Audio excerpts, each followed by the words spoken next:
Round 2. That was the most childish, machismo-filled bullshit I have seen all year, and I had a great time.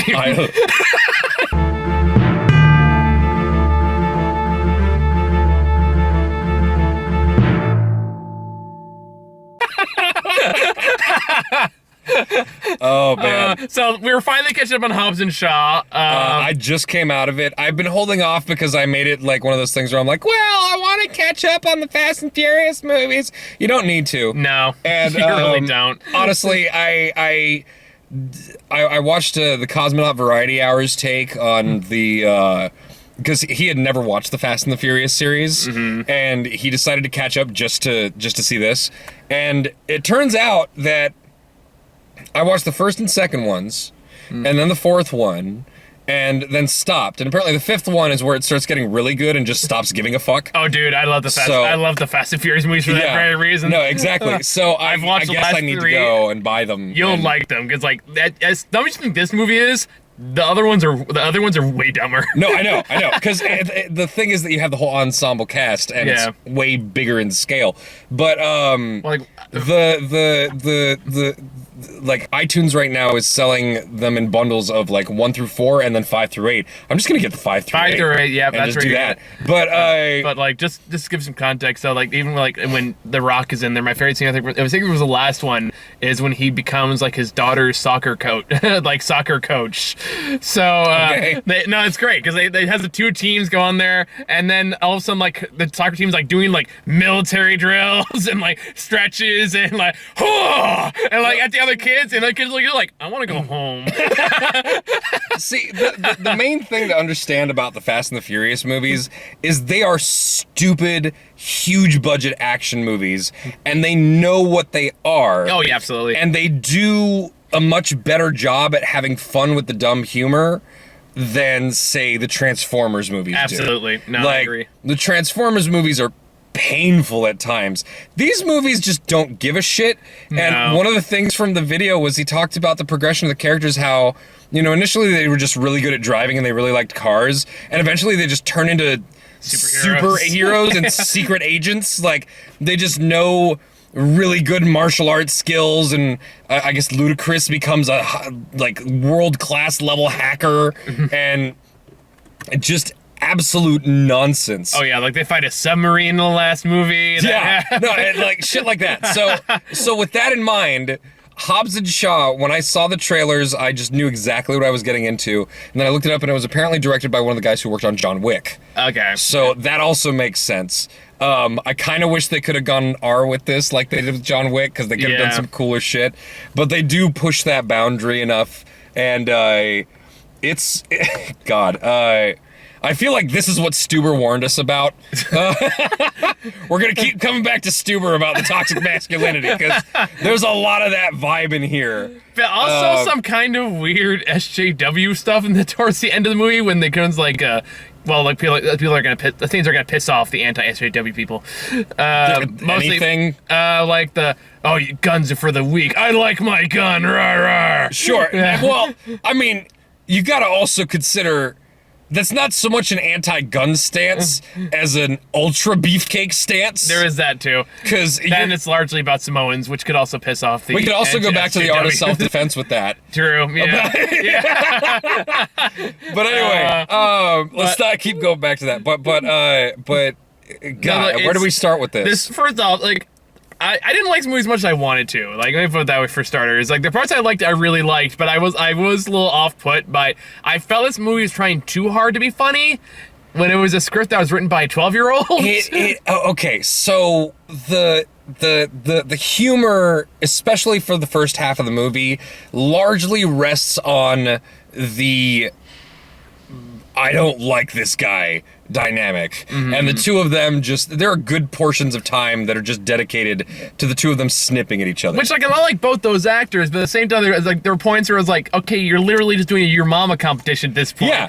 It's kind of like, you can wrap this up. I will say, as a long-time Jason Statham fan, I became a Jason Statham fan back in fucking Lock, Stock, and Two Smoking Barrels. Nice. And my first is Transporter 2. Yeah. So, well, after that was Snatch, and then I think Transporter, and then Transporter 2. Yeah, Transporter 2 was the first one I saw. Yeah. But I mean, for me, yeah, gotcha. I kept going, and it was really refreshing to see him in a mode where he got to be his smartass British, fuck you, I don't care, badass guy mode, on top of doing the whole crazy ass Transporter action scene shtick. Yeah. It was good to see Jason Statham in well coordinated, well choreographed, although obviously still one dude at a time fights, and just with a big budget. It was really good to see Jason Statham kicking the shit out of a bunch of people on a big budget. It was just fun. No, like the action scenes are why you go see this movie, and they are the best parts of the film. Yeah. You go there because Dwayne Johnson's built like a fucking tank, and he can just rip somebody in half if he wanted to. Mountain of a man. I wasn't lying in the movie. I forgot about that. A big, sweet, brown, tender, smart. what was the sequence of shit he said? I don't remember. It was like, and if she wants to climb this mountain, I'm gonna let her climb it again and again. And again. It's so absurdly childish, even by Fast and Furious standards. It really is. And I think because it hones in on these two and the dynamic that they hate each other. And it's more like the dialogue they have is no, it's really 12-year-old it's really sophomore playground bullshit. And this is the same franchise where The Rock like 2 movies ago is in a cast majority movie, looks at his daughter when he sees a helicopter outside, and goes, Daddy's gotta go to work, and flexes out of the cast. No, I remember that he mentions that in the video. It's one of the things I was looking forward to is the fact that Hobbs it just exists to have some of the most ridiculous lines ever put to film. And it's it's not as dumb as Vin Diesel's was in that same movie. The one he has is that was one where he actually fought Jason Statham. But no, this was particularly stupid. What? Okay, writers of action films. Hotel Artemis. The video game Lego Marvel's Avengers. I'm just kidding. Mission Impossible Rogue Nation. Okay. And Iron Man 3. Okay. Big fan. Yeah. The only 2 significant ones other than Hotel Artemis. So that's cool. And then you got Chris Morgan. I don't know what nationality he is. I don't know why he made him anything. Producer of a bunch of stuff. Oh my god. Oh my god, yes! Did what? This dude, debuted with the screenplay for Cellular. Oh my god. Went on to do Tokyo Drift, and then the screenplay for Wanted, and then Fast and Furious, the 4th one, Fast 5, Fast and Furious 6, a couple in between, 47 Ronin, a couple TV shows, Furious 7, and then The Fate of the Furious. This dude has been committed to the Fast and Furious train since the 3rd one. So, that's in... I'm wondering if he wrote the infamous Vin Diesel line where he's on top of a garage with Jason Statham and they're fighting with dual-wielding wrenches. Mm-hmm. This is the thing that happens. No. And then he goes... the thing about street fights is big dramatic. The street always wins before he fucking ground pounds the ground and it cracks under his feet. Yeah, and it just collapses on top of Jason Statham. Literally, superheroes having cartoon fights. It's anyway. But that's the Fast and Furious series. I mean, they're all kind of like that, so it's like you kind of go on board at this point. Weirdly, this felt like. What did this feel like outside of that? It didn't feel like a spy movie. It felt way beefier than that. It's this weird monster that sits in between. It felt like a truck commercial. It does feel like a truck commercial at times. It also feels like I don't know. It's like a pseudo-futuristic kind of military spy movie, but also a little Mission Impossible. A little bit of Mission Impossible, yeah. And then cross that over with Fast and Furious. Yeah. Without any of the main characters other than Jason Statham and The Rock. I feel also the lady. The lady is pretty fucking great. Good. Yeah. And I liked her. While there were definitely a couple times when I was like, she's too small to take that person on. Mm-hmm. And what's happening is there are inconsistencies with the physics throughout the movie as it goes. which, you know, from the franchise. I expected better from Fast and the Furious, you know. The same series where a bunch of sports car took on a tank and won. Yeah, of course. And a submarine. But if you keep that in mind, it's most of the stuff that she does is plausible. She uses her momentum. She goes for weak spots. She's small and agile, and you know, can do backflips and shit. Just really great stuff. I will feel like the parts that kind of grated on me the most is when they just brought on comedic actors to do comedic portions. And that's more of a personal... Kevin Hart was less annoying than Ryan Reynolds is pretty annoying. Ryan Reynolds was more annoying than I expected him to be, which was kind of sad. But I like Ryan Reynolds, but I feel like this is a case where like you guys really need to give more clear direction or tell him when to cut. I think he's gotten too comfortable being in the Deadpool role. I can see that too. And the dialogue that he has is just very Deadpool. It's very much that style, which is fun on its own. Which works for Deadpool, yeah. Yeah, it feels kind of out of place in this movie, but it's not, you know, it's not offensively bad, you know. No, it's just more annoying. Yeah, he's just there to be that, and that's fine. So, I get why they did it. It wasn't unwelcome necessarily. I was just when he was gone, I was like, okay. Yeah, like I was kind of like, okay, wrap it up. That was kind of the same thing with the Kevin Hart scene too. I was like, okay, wrap it up. I wrap it up. Like you gave him way too much freedom. like wrap it up. I already don't find Kevin Hart funny. Yeah, no, I know. But at the same time, he was given a character to play, which he played instead of just doing, you know, his shtick. I would even disagree with that, honestly. He wasn't just making noises and shit and squealing. He wasn't squealing, but he was still making noises. There was a whole thing where he's like, I'm making my voice deeper. See, like this. That's a voice, not a noise. It's still a noise coming from his mouth. It counts as a noise. That means talking is a noise. You can say anyone in this movie was making noises. I mean, calm down. I understand. You hate Kevin Hart, but I'm pretty sure he makes the most annoying noises. I would not be surprised if the reason he's in this movie is because he heard this movie was happening and he called up Dwayne Johnson and was like, "Hey, buddy, we were in Central Intelligence and shit, right? Like, we're still cool, right?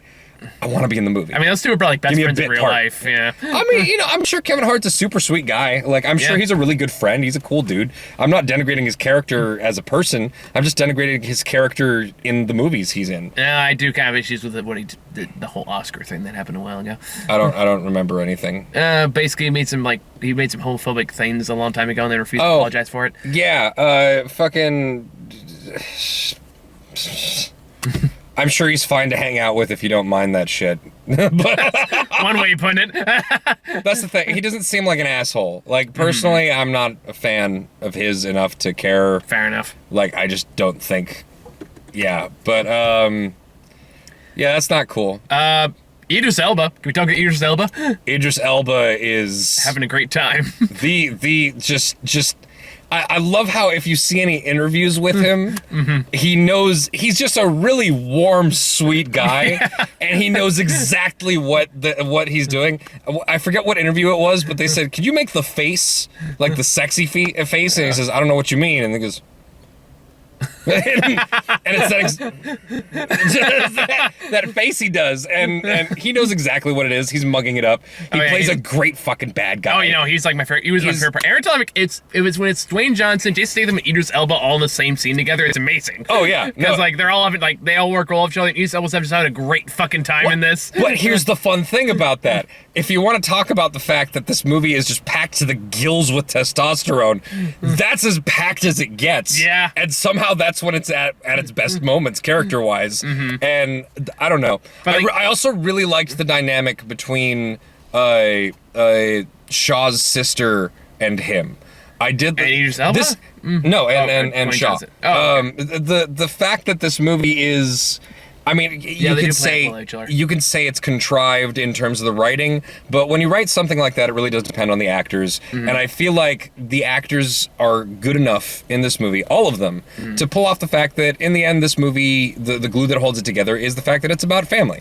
The things that make its characters human is the fact that they care about their family, and they care about the fact that they're separated from their family. And both Hobbs and Shaw go through that dynamic, and she exists as more than just a plot device. No, she feels pretty like she probably feels more fleshed out than the main characters do by the time it's over. Because the main characters are just big beefcake people, and she's a character who actually gives a shit about, you know, saving the world and morality, and you know, she's been betrayed and she has the dynamic with her brother, and she acts it out well. It's good. Speaking of Helen Mirren just popping up for a couple scenes. I forget if she was in the other movies or not. Like I don't can't know. remember. I don't know. But she's Jason Statham's criminal mom, and she's her own amazing, just self-assured, sly, witty, clever. She's just there for a minute and she just talks. Yeah. But she's great because she's Helen Helen Mirren. fucking Mirren. Yeah. You can't fuck with that. She's great. But speaking of family dynamics, though, like I feel like I think this movie really clicked for me personally was when they got to Samoa. Oh yeah. Yeah, like I honestly feel like that whole sequence where they're on the island was actually probably the best part of the movie. No, it was great. They did a really good job. It's where the characters finally came together. Yeah, and it's like, and it kind of gave Dwayne Johnson more to actually work with. And I honestly kind of connected with the brother, his brother character. Yeah, no, and like the little mini arc he has. Yeah. And stuff like that. When they actually make out, I was like, aw. Yeah, I was going like, like, all right, like I Yeah. wasn't expecting that from this movie. All right, I appreciate that. That was unnecessary. And not only did they do it well, but the actors in that scene did a good job with that moment. Men can feel feelings too. You know? Man feelings. He got all sad eyes, and I was like, oh, I want to hug him. Testostears. Testosteer bros. That's gonna be the caption for the video. But yeah, there was the characters all get their moment to shine. It's an entertaining movie. There's wanton destruction. Best action. The physics don't make sense, but it's all in the name of fun. Just check out in terms of giving a shit about this being a quality movie. Just have a good time. I mean, it's it has fun. like fucking like tow trucks linking up like they're fucking monkeys in a barrel. No, that was great. I loved it. Just And hanging off the helicopter. moment that they hit the nos. Oh yeah. I just cheered because that is a signature in the Fast and the Furious is, movies, yep. where there's always that moment where the one character goes and it goes into the fucking engine and sees the stuff squirted in and out the tailpipe with the fucking flames and shit. And it was so good. It was one of the callbacks to the other movies where you're like, okay. I dig it. I see the connection. It's And good. again, just Dwayne Johnson holding the fucking helicopter with sheer strength and a chain. He's a fucking suit. It's I'm like, buddy, that would tear you in half. I don't care how much you can bench. If Captain America can do it, I can too. What was it? No, it proves that, you know, that's not the useless muscle when you're doing the curls, because the curls were what allowed him to curl the helicopter back. As you do. Yeah. I'll wait like dumbass jokes like what was the code name Jason Statham gave Dwayne Johnson, like huge anus or something like that? Huge anus?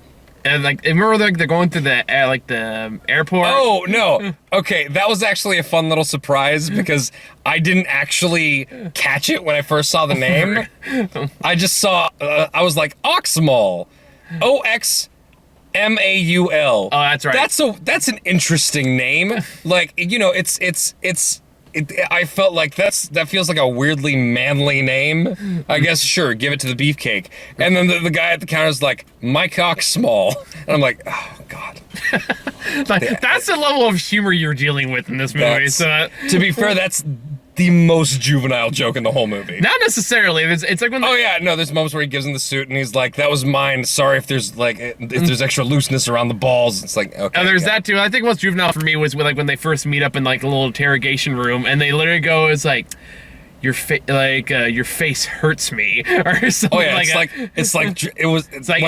when I hear your voice, it's like dragging my balls across broken glass. It hurts. And I laughed really hard at that moment because I feel like you don't need to say it hurts at the end of that. Like you've made your simile. You've made your comparison. I think we understand what you're talking about when you talk about dragging your balls across broken glass. You don't have to be like, it hurt. It's just a weird moment. But that's just the level of humor you're in for. And for me, I was like, all right, whatever. I was like, you're there for the action scenes, the explosions, and you're like Jason Statham and Dwayne Johnson and fighting Idris Elba and shit. And Dwayne Johnson's just driving tanks through walls and or trucks through walls and shit. Like that's what you're there for. And you're plenty of stupid high budget destruction. Yeah, it's really great. If you're not there for that, I don't know what the fuck you're doing. Oh, but, that sequence where they're driving out of the secret site. In my mind, I immediately thought this is like Motorstorm Apocalypse with guns. Yes. I am so there for that.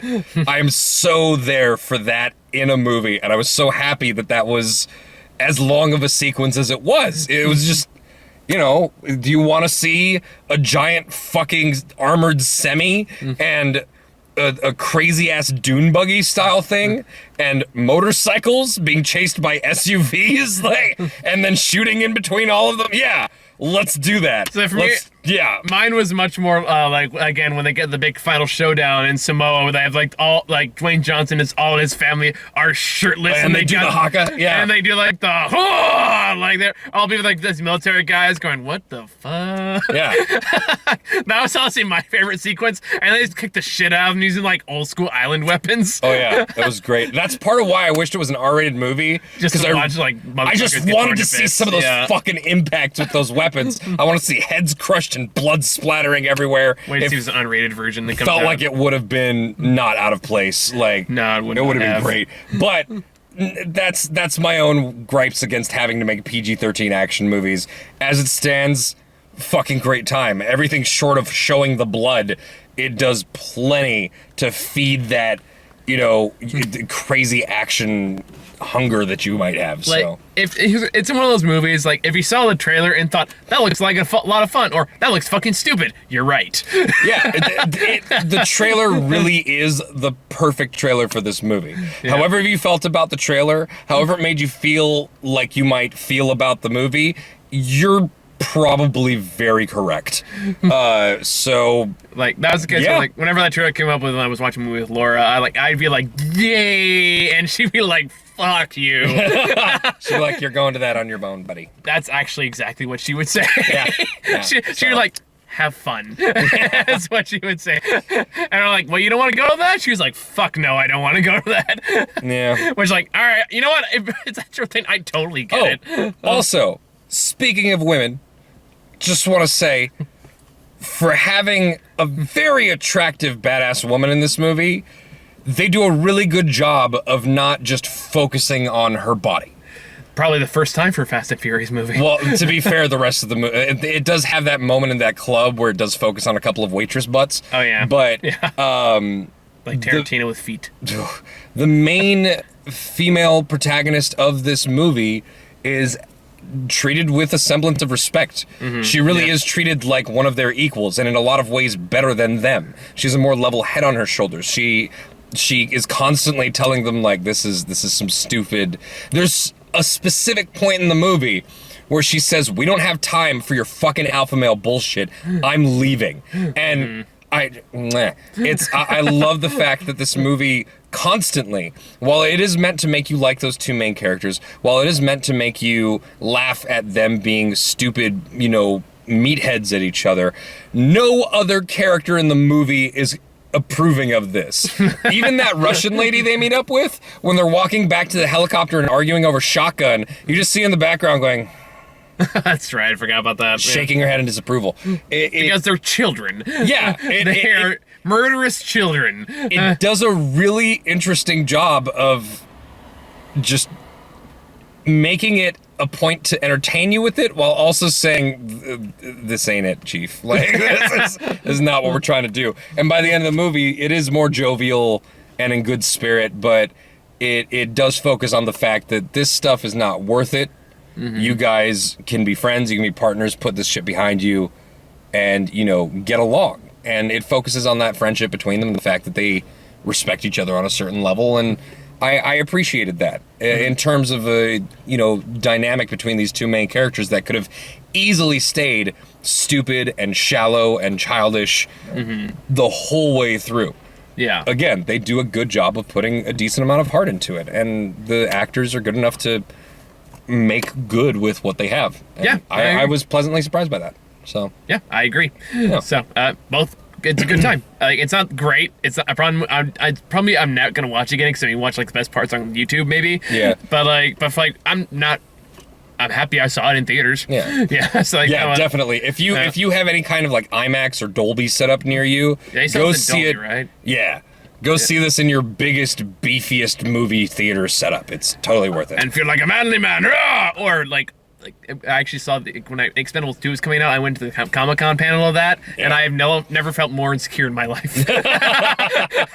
No, that's a lot of ripped men. That was Sylvester Stallone and like Arnold Schwarzenegger. Oh no, I remember. And, like, I know. And then the best part after that was Scott Pilgrim panel. So that was Weird transition. So that was Edgar Wright, who went on stage and Michael Cera. Cera, and Edgar Wright just goes on there. It's like, I just want to say it's hard to follow all that much testosterone, so I'm gonna arm wrestle Stallone right now. Long pause. I win by default. Oh man, that guy's a genius. Yeah. But yeah, I would say this is a strong 7, a light 8. Yeah, I'd give us more of the 7 range. For me, like I'd probably like low 7 for me. Yeah. It's weird to rate movies like this because in terms of quality, it's not a. It's a well-made movie. It's a well-made movie. It's not a well-written movie. No. It's written God, better. no. It's written better than it needed to be. It's definitely acted better than it needed to be. This is true. It's better than it needed to be to connect all of those different scenes together. And if you're looking for that kind of thing, this will deliver in spades. Yep. If you're going for in terms of dumb action movie quota, like this is probably like a strong 9. Yeah. But in terms of just a general movie, yeah, I would say somewhere in the 7 range. I mean, I wouldn't even say it's like in the best action movie this year because John Wick 3 still came out this year. Yeah, and Endgame. And Endgame. I guess I kind of put that in the superhero category in my brain, even though it's still action technically. Superhero movies are basically action movies on a certain level. They are, definitely. Yeah. It's more like what kind of action you're looking for. We're looking for like guns and cars. We're getting into semantics we don't need to. Point taken. Anyway, yeah, I think that's pretty much it. Yeah. I don't think there's a lot else to say. So I think later this week, we got to talk about The Kitchen. We're going to talk about The Kitchen. Another entry in the increasingly dire DC film universe. God damn. That's going to be a rant video. And then we scary stories to tell in the dark, which I actually I'll see tomorrow. Wait, I actually walked out of it while I was waiting for you. You walked out of it? No, I mean like I saw it and I left the theater after it was over. Oh, okay. I was like, was it that bad? Okay. No, actually, it's not bad. Okay. Well, it seemed like it seemed like they were trying to do justice by it by taking. It was like there is one part. I think it's funny how someone was trying to make scary stories to tell and figure out how to make scary stories to tell in the dark, which is a short story anthology, into a proper movie, and then they saw Goosebumps and they were like. Yeah, honestly, it feels like a YA Goosebumps kind of. That being said, the creature design is really fun. There's one sequence in particular that's terrifying. The rest is just okay, but one sequence in particular is goddamn terrifying. Yeah, I'll be curious your thoughts when you get there, but that's a Friday thing. Yeah, we'll see. And that's probably like a personal, like, dear God, that terrifies me personally. Is it the red spot? No. Okay, because that's the one that made me not want to see the movie. Because I really don't like that. Don't tell me which one it is. Okay. But because I want to go in clean. But yeah, I'm just not a fan of spiders, and that whole story has always. I remember the drawing from it because that was a one-page story with a full-page drawing next to it, and it is forever burned into my mind. Like. Every kid who has read those books the body horror is pretty good. Is now grown up and still has several things from it burned into their brain. And I'm actually really glad that they chose the Scarecrow for the poster because the Scarecrow story is one of my favorite stories out of the book. I never read the book, so that was I was a Goosebumps kid. So was I, but Scary Stories to Tell in the Dark is legit horrifying. That's probably why I didn't read them. I was easily scared. Well, maybe get them now and check them out because they're really good. Okay, so you're going to be with someone who read them a long time ago and was a fan, and someone who's never read them. So Me who saw what's the red spot without having any clue where this was going, and going, oh no, yeah. I don't like spiders either. Anyway, That's We're, Friday. So we're just yeah. let's go home. We'll have fun with that. All right. Time to go. See you guys. See you guys on Friday. Later. Bye.